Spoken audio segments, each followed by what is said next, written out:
Все, давайте. Вы все мои, так что мне комфортно, без напряжения, Гаэджа. Все, գնացինք։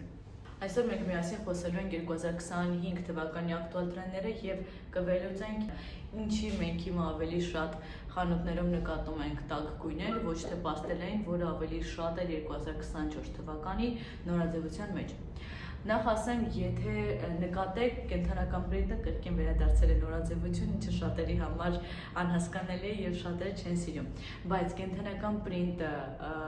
ոչ բնական մորթին շատ տեքստուրաները կրկին 2025 թվականի եւ դեռևս 2026 թվականին լինելու են ակտուալ։ Եվ մի վախեցեք դրանք առօրյայում օգտագործել, ուղղակի փորձեք դրանք ավելի շատ թեթևացնել ատլասե տոպերի հետ, ջինսերի հետ, ավելի բաց գույների հետ եւ չօգտագործել շատ վառ եւ արտահայտիչ շրթներ, ել եմ ասում, առօրյայում օգտագործելիս։ Երկրորդ, եթե մենք առաջ շատ ենք նկատում ընդհանուր կերպար, ամբողջովին կարմիր հագնված մոդելների, աղջիկների եւ շատ կարմիր գույն ենք նկատում խանութներում եւ մաս-մարքետում եւ նաեւ բրենդերում։ Հիմա ավելի շատ կարմիրի ակցենտներն են ու հատկապես լաքի տեսքով եւ կարմիրը ձեր զգեստապահանում օգտագործելը կարևոր է, բայց փորձեք մաս-մաս օգտագործել, ասենք օրինակ կարմիր բլյուզը համադրել պրինտավոր տապատի հետ կամ, չգիտեմ, ջինսը հագնել եւ լակ կարմիր գույնի կոշիկներ կամ որպես պայուսակ ակցենտ օգտագործել։ Երրորդ կարևոր պրինտը, որ կրկին վերադարձել նորաձևություն, իմ ամենասիրելի ոճերից մեկն է, դա բողո ոճն է, որը 70-ականներն է մեզ հիշեցնում եւ այո, վերադարձել է նորաձևություն տալու ձեր զգեստապահին թեթևություն, անմիջականություն եւ 2025 թվականի հենց տրենդներից մեկը համարվում է թեթևությունն ու անմիջականությունը։ Ինչը կարող եք վերցնել, այստեղից կարող եք վերցնել գիփյուրե զգեստներ, գիփյուրե տոպեր եւ ձեր տոպերը, որոնք կարճ են, փոխարինել ավելի գիփյուրե տարբերակներով բլյուզների եւ տոպերի հետ, որովհետեւ կարճ տոպերին հենց փոխարինող եկել է բողո ոճի տոպերը ավելի ակցենտավորված գիփյուրե տարբերակներով։ Եվ կազակները, որոնք շատ ժամանակ Հայաստանում ոչ այդքան ընդունելի են դառնում, երբ որ դու շորտերի կամ զգեստների հետ հենց թեկուզ այս միջսեզոնային եղանակին օգտագործում ես կազակներ, բայց դրանք շատ նորաձև են։ Հալա, բայց անցած просто շաքեից մաման շատ է սիրում, ես է շաքս քեզ շատ ենք սիրում։ Այսօր ես էլ եմ նայել։ Լավ, ինչ վերաբերվում է բողոյին, բողոն ինքը այն ոճն է, որը երբ որ չես հասկանում ոնց կերպարդ ավելի թեթևացնես եւ ոնց ավելի հետաքրքրացնես, փորձեք օգտագործել հենց տվյալ ոճի դետալներ ձեր կերպարում։ Հաջորդ ամենակարևոր տրենդներից մեկը նաև հանդիսանում է դենիմը, որը միշտ նորաձև է, ախր միշտ։ Ուղղակի շատ եմ նկատում, որ աղջիկները դեռևս վախենում են հրաժարվել իրենց հին ջինսերից, որոնք արդեն վաղուց հնացել են եւ ջինսերի որակն է կորել եւ հատկապես սքինի տարբերակները, որոնք ջղած են եւ պատառոտած են։ Այդ տարբերակները խնդրում եմ ձեզ կեստապանից հանեք, դրանք այլևս ակտուալ չեն եւ մի վախեցեք նոր մոդելներ փորձելուց, փորձեք 10-20-ը գտեք ձեզ համապատասխանը, բայց հին ջինսերից ձեռք ազատվեք եւ կլասիկ մոդելները, որոնք ուղիղ են իջնում կամ վերևից լայնանում են դեպի ներքև ավելի նորաձև են, քան շատ լայն մոդելները, այսինքն միջինը 2025 թվականին ավելի նորաձև է դարձել։ Դրանից հետո անցում կատարեցինք նաև տոպերին, ինչի մասին ես ասեցի մի քիչ ավելի քիչ, բայց փորձեք ավելի oversize գրել, եթե 2024 թվականի շատ ակտուալ էին կանացի եւ քիփ մոդելները, հիմա oversize-ը եւ միջին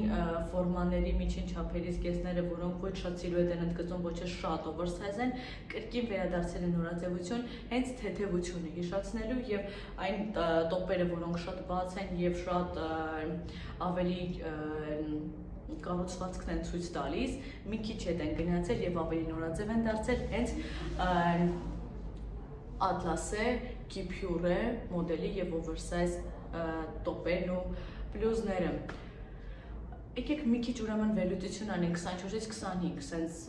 հատար-հատ, հա, եթե առաջ ակտուալ էին ընդհանուր ֆուլ կարմիր լուքերը, հիմա ավելի շատ ակտուալ են կարմիր ակցենտավորված իրերը, եթե ավելի շատ ակտուալ էին բաց եւ ընդգծող զգեստներն ու տոպերը, հիմա ավելի շատ oversize-ն է եկել նորաձևություն։ Եթե առաջ ավելի պաստելային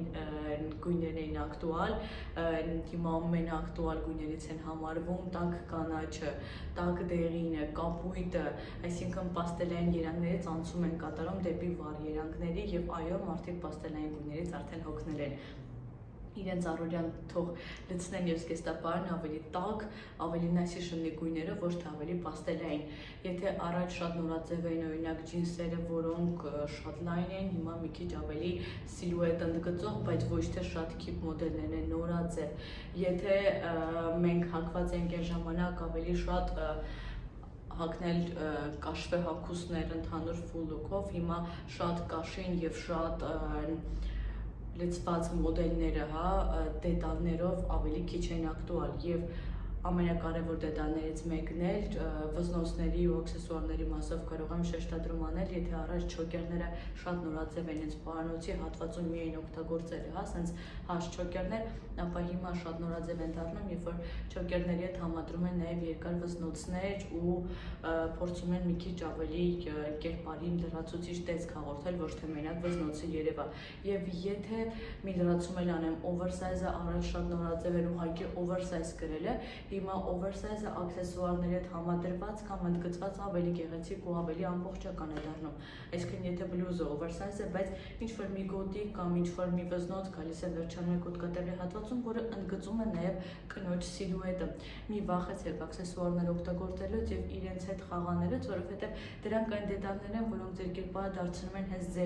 ձեր մասին ու ձեր անհատականության լրացումն է լինելու, որը ձեզանից ոչ մեկ չի կարող գողանալ։ Տրենդերին հետևել միշտ պետք է, ես միշտ եմ ասում, որովհետև տեղեկացված լինելը այս կյանքում եւ այս դարում համարվում է ամենակարևոր կետերից մեկը, բայց